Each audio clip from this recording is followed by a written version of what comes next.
Are you struggling with pulling your family together to create a working support system for someone living with dementia?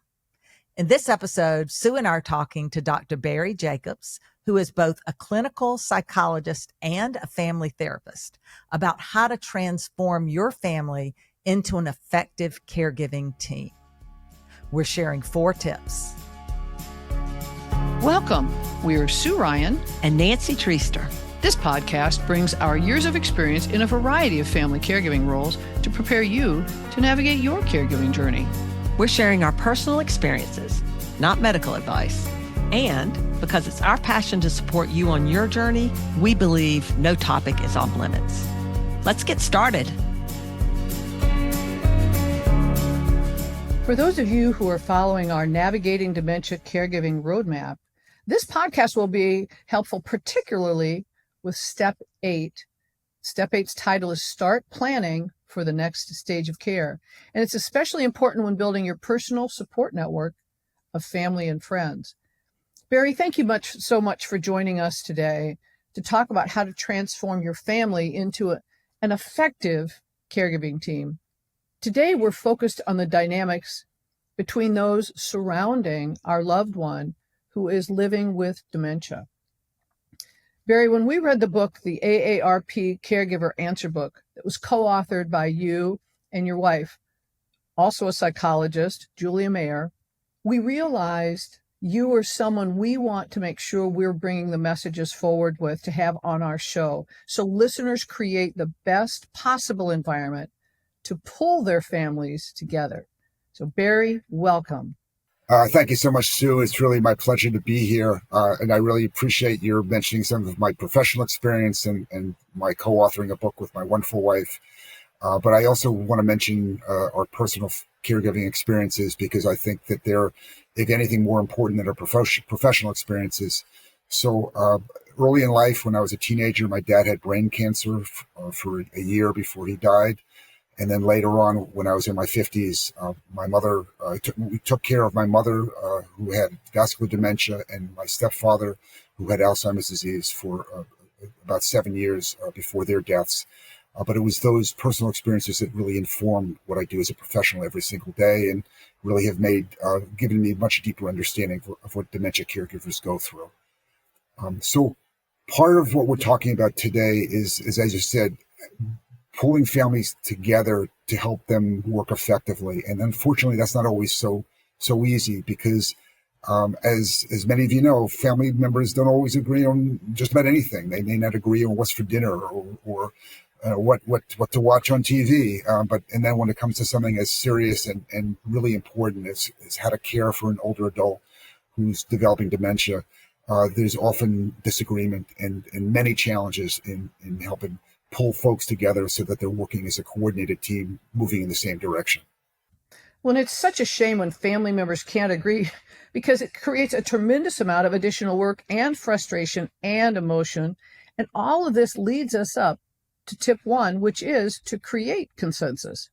Absolutely. So let's define consensus at first, because consensus doesn't mean everybody has the identical view of what's going on with the older adult or what should be done. But it basically means that people are what I say is they're on the same page, or they're in the same ballpark. They have a kind of general impression that's comparable, that's similar. And with that type of a looser consensus, they can work together and begin moving forward in what is an ongoing process as this disease progresses.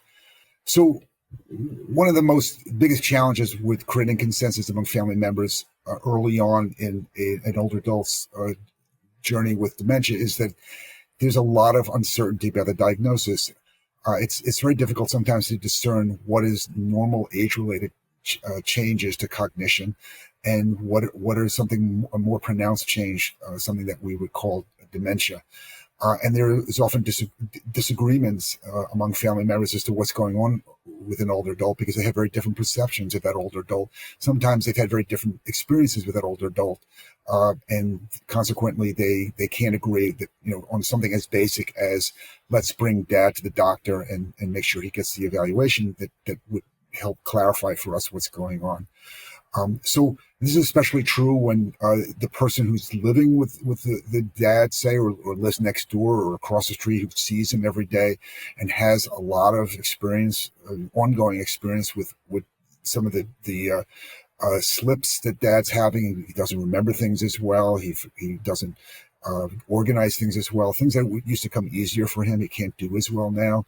And that's versus the person who may be living at some distance, the brother who lives an hour away, who may call dad once a week for 10 minutes. During that 10-minute period of time, dad can hold himself together pretty well and not really reveal that he's having some cognitive issues. So you have, say the daughter who may be living close to dad, who says, let's have dad evaluated, and the brother who lives some distance who says dad doesn't need an evaluation. By the way, sis, you're always an alarmist and you're making a big deal out of nothing. And as a matter of fact, you should just leave dad alone. And then consequently, without a common perception, common consensus about what's going on with dad, or even the need for an evaluation, this right from the get-go, this conflict between that daughter and that brother. And so one of the ways that I recommend that families build this consensus is by sharing as much information as possible. Daughter should not spend a whole lot of time trying to convince her brother that dad is in fact in need of an evaluation for dementia, but daughter should share every bit of information that she can. Any office visit summary, medical office visit summary, any MRI report, any blood test, to help brother begin to just calculate some of the same things that she's calculating in her determination about what dad may need. And daughter should say to son, why don't you spend some more time with dad? 10 minutes is not really enough time to get 10-minute phone calls, not enough time to really get a good impression of where he is now. Could you spend a few hours with him watching a football game or doing something else, or going somewhere with him this weekend, or maybe you'd like to have him come and spend a weekend with you. And when that brother has an extended period of time with dad, he's not so able to just deny that dad has some cognitive slippage, which may require an evaluation for dementia. So the consensus is built over time with more of firsthand experience of dad and more sharing of information. It is hard when everybody doesn't agree, or when one person doesn't want to see that there's something wrong, because it puts the other person in a really defensive position, and that makes it hard. It makes it almost impossible. A daughter in the position who's kind of like crying out for help, and everyone is saying, this is all in your mind. That person feels very, very abandoned and often very angry, especially when she is really convinced that something's going on, which is very troubling, and something needs to be done. So I think what I really took out of that was so important too, is at the beginning, you said consensus isn't everybody 100% agrees. So what we're trying to do here is at least get people on the same page that something does need to happen. And then we can get to a point where hopefully everybody can agree. But that leads us into tip 2, because once we have some kind of consensus, tip 2 is to define an ongoing format for decision making, because this podcast episode is about family dynamics, and this is how we're going to try to pull together as a family. Absolutely. And it's really essential that families talk together as a group, that it's not whispering down the lane, one person saying something to another person who says something to a third person. And that requires that there be an initial meeting where the family members who have some concerns about dad are talking about what may be going on, and if something in fact is going on, if that in fact is diagnosable, if a professional thinks that even if they have mild cognitive impairment, which is not a diagnosis of dementia, but it is often a kind of prodromal syndrome is what it's called. It's something that happens preliminarily to a diagnosis of dementia, that this family ought to be meeting to kind of talk about, like, okay, what is happening? What does dad need? And what can we do to help dad as now and as he goes forward, if this in fact is a progressive condition? And so when family members meet as a group and share ideas and share information, one of the most important things they do at that point is to set up an ongoing family meeting that would continue this conversation, continue this planning process. What I recommend to families is they meet quarterly. hopefully in person, but if not in person, because many families now are dispersed around the country, then on some sort of video platform where family members meet and give themselves a good hour or two to really hash out what's happening, sharing information, and really beginning to think through how, as a group, can we best help dad. And dad may, early on, particularly if dad has already been given the diagnosis, dad may want to attend these meetings because certainly he's got a lot of stake in what these conversations are. And dad may say, this is how I'm hoping to live for as long as possible in my home. How do we make that possible? And then the family as a group would be working towards making that happen. And part of those conversations is talking about what's working, talking about what may not be working among family members, and also talking about how things are changing, how dad's needs are, as his condition progresses, his needs are increasing.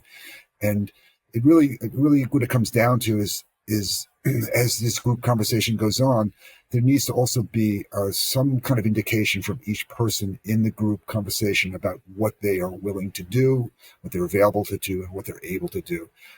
And that is also something that will be part of the quarterly meeting, checking in with each person to see where they are in their own lives, how their life circumstances may or may not be impacting their ability and their availability to help dad, and to take that into account in making the caregiving plan. When these caregiving plans go well, then this planning process, I should say, goes well, then it really enhances and strengthens family member relationships. So, for instance, with that daughter and son that I mentioned earlier, who were at odds because they did not have consensus about whether dad needed a dementia evaluation or not. If that brother now comes around and says, you know what, dad did need an evaluation, sis, and I think you were right, and now let's see what we can do to work together to help dad. And then as they meet quarterly, they continue to really take into account their each of their needs, and they become respectful of their perspectives. Then that relationship between that brother and sister will be strengthened. And that may be true for all the sibling relationships if you're dealing with a sibling group, that when these meetings go well, it really does make those relationships stronger. And that strength of those relationships is enhanced long after dad dies. So this is not just a planning process for dad. This is a planning process for the family as a whole. Yeah, and here we're trying to work through family dynamics. I will say, my father lived with Parkinson's for 25 years, and my sister and I were always friends, and we did family birthdays together and holidays together and such, but lived our separate lives. But those 25 years of coming together to support my parents through my dad's caregiving journey have transitioned us from being friends and sisters to best friends.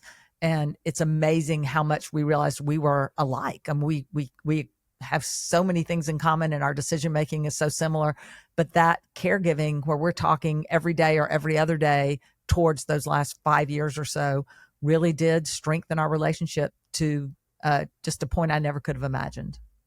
Nancy, that is absolutely wonderful to hear. And that's exactly what I aim for in working with family groups, that people hear one another in a different way. They come to appreciate one another, maybe as adults, working together on a specific goal, maybe in a way they never have as adults, because, as I mentioned, siblings are sometimes dispersed around the country, and they may not have a whole lot of contact with one another other than to get together for holidays or have occasional phone calls.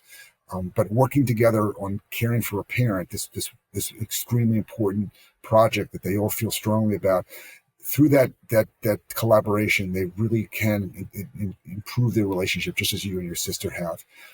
The other side of this, unfortunately, is that if these meetings don't go well, if families don't develop consensus, if they don't really learn how to make decisions together, it can create some pretty nasty schisms in families. I mentioned my dad had brain cancer when I was a teenager, and in my own family, there was a terrible schism that occurred between my mother and my father's mother, my grandmother, that about what kind of treatment my dad should receive.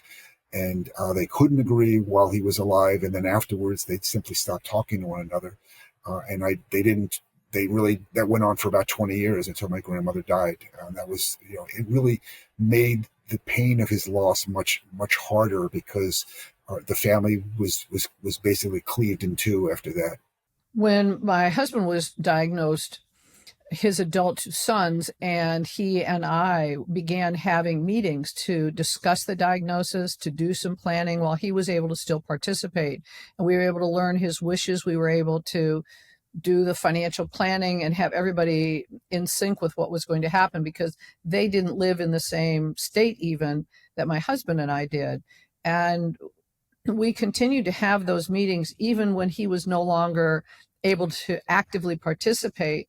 When we would have them, I would hold the phone up so he could at least hear it. And to whatever degree he could understand, he understood. But we were all very much in alignment. And the word consensus is so great, because they had a lens into to their relationship with him that I didn't have, because he was their father. And there were things that were important to them that I didn't have a lens into and didn't know. And we were able to discuss things. And it made it a lot easier as our journey went along, and not having to agree on everything and yet to have consensus on it made it much easier for us to keep that relationship going. This leads us into tip 3, which is building a family caregiving plan. Yeah. So once you have these quarterly meetings, what's taking place at these meetings is conversation about a parent's needs, their what everyone is able to do, available to do. And then you're beginning to put together the nuts and bolts of a plan. And the nuts and bolts consist of who is going to do what and when they're going to do it. And everybody is listening to what each person is committing to, and will hold that person accountable for within the next 3 months before the next meeting. And you can keep notes on such a meeting, or you can use some sort of AI app to keep those notes for you. But those notes become almost a kind of non-legal contract, or just a basic agreement about who's committing to doing what and when.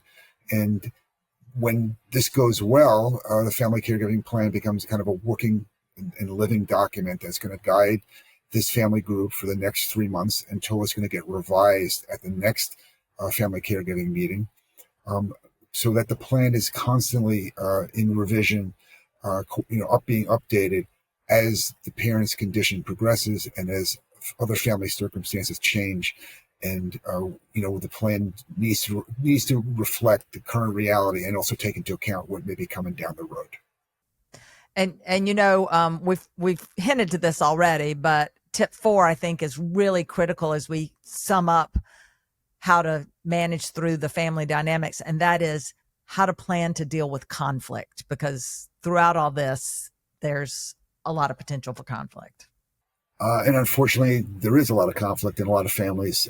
It's not, and when I say conflict, I'm not referring to disagreement. The disagreement is kind of part and parcel of families. People have strong feelings. They often have strong feelings about what a parent needs. But conflict is where the disagreements turn disrespectful, where voices are raised, where accusations are made, and her feelings are hurt. And so disagreement is fine. Conflict is not, because that's what weakens families long after family caregiving is over. What I advise families in dealing with disagreement is they have to be respectful of the decisions each individual is making. Where conflict often occurs is when one family member feels like another family member should be doing more or should be doing something different. And we have to be respectful that every individual makes their decision about what they're going to commit to on the basis of their availability, that, essentially how much time they have and whether they get time off of work, their ability, can they physically do some of the tasks that are being asked, or can they handle the insurance forms that are being handed to them, and their willingness. Have they had a relationship with that parent that they're now willing to do the things that are being asked of them for that parent? Or are they willing to do some tasks which may be difficult for them, like helping a parent get dressed in the morning or feeding that parent? And so if each family member is respectful of every other family member's determination of their availability, ability, and willingness, then even if they don't agree on who should do what when, there is still going to be some respectful conversation and negotiation without it leading into conflict. And when the conversation becomes really heated and derisive, and things could fall apart very easily. That's when I recommend that families who are meeting for these family caregiver team meetings get a facilitator, and that could be a trusted friend. It could be a religious leader that they all know and like. Sometimes it's me. Sometimes me as a psychologist will work with families around these things. I feel like when I do this, I feel like I'm a referee. I'm there to ensure that people not just speak respectfully to one another, but also hear each other, really listen to one another and hear each other and not simply react. Mostly what I do in these meetings is I slow the conversation down so that people can better take in what each is saying. Once they're able to do that, they're then better able to negotiate some of their differences of opinion and not have it lead to embittering conflict. Barry, I think that's so very helpful. And instead of people being locked into their own corner and stuck on what they want, a facilitator can help them, again, get to that point of consensus, which is so important that we've been talking about. Thank you so very, very, very much, Barry, for coming here, for sharing so generously of these tips. Each one of them are valuable. And as you're sharing them, I'm walking through my experiences and experiences I've heard from others, and I appreciate that. In closing, what final comments have you got for our audience? I would just say again, to me, family caregiving is not simply about caring for the person who's receiving care, but it's about caring for everyone in the family through this whole process. When family members are good to one another, when they're kind, when they're respectful, family relationships are strengthened, and they're strengthened for years after that the parent dies. But when people lapse into conflict, when they point fingers at one another, it leads to schisms, which also last for years. And so I think the stakes are high here, and I'm hoping that I've shared some ideas for how families can strengthen their relationships and not weaken them. Everything we've been talking about today is in the book that you mentioned earlier, the AARP Caregiver Answer Book. It's a book that my wife and I co-wrote. It's 150 questions and answers about all aspects of family caregiving, including running meetings and dealing with siblings and dealing with sibling conflict for that matter. The book's available at all book outlets, Amazon, Barnes & Noble, your local bookstore, hopefully. It's also available on the AARP website and on the website of the publisher, Guilford Press. It's also, if you were interested in reaching out to me, perhaps just sharing your perspective or asking a question, or perhaps inquiring about my services as a psychologist, you can always reach me through my website, www.caregiveranswerbook.com. And that is a great book. I can vouch for it. We've been through it so many times, and it's really well done and very practical, which, a lot of books are not that way. So Sue and I live in the world of practical tips and candid conversations, and that book fits perfectly into our mantra.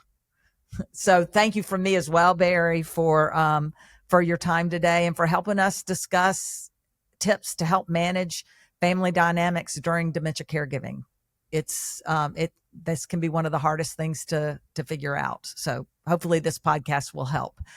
We shared 4 tips today. The first one was to create consensus. Consensus, remember, doesn't have to be everyone agrees, just everyone on the same page at least. Number 2, define an ongoing format for making decisions, for decision making. So monthly meetings, quarterly meetings, something that keeps people, sets their expectations and keeps some sort of rhythm going to decision making. The third tip was to build a family caregiving plan. Who's going to do what, when? And the fourth one was to plan to deal with conflict. Don't let disagreements turn into conflict. That's where it can fall apart for more than just the caregiving experience, for potentially for years and years and years. We don't want to see that happen to you. Now, if you have tips that will help people deal with family dynamics, please put those on our Facebook page or our Instagram page. The links are in the show notes. If you like this podcast, please subscribe to it or follow it. We'd love for you to also pass it on to other people. Thank you so much for listening. We really appreciate that as well. Now, as Sue mentioned, this podcast falls into step 8 of the Navigating Dementia Caregiving Roadmap. That can be found on our website, which is thecaregiversjourney.org, under the guides page. It's the first guide. So check that out if you haven't already. And every podcast, as you know, we also create a blog. So all of this is written as well as spoken here in this podcast. So you don't have to take notes through a podcast. You can go out to our website, onto the blog page, find the blog that matches this podcast number, and you'll see all the notes for this particular podcast. We all know family dynamics can be a challenge. Today, we discuss tips to help make this part of your journey a little bit easier. We're all on this journey together. Yes, we are.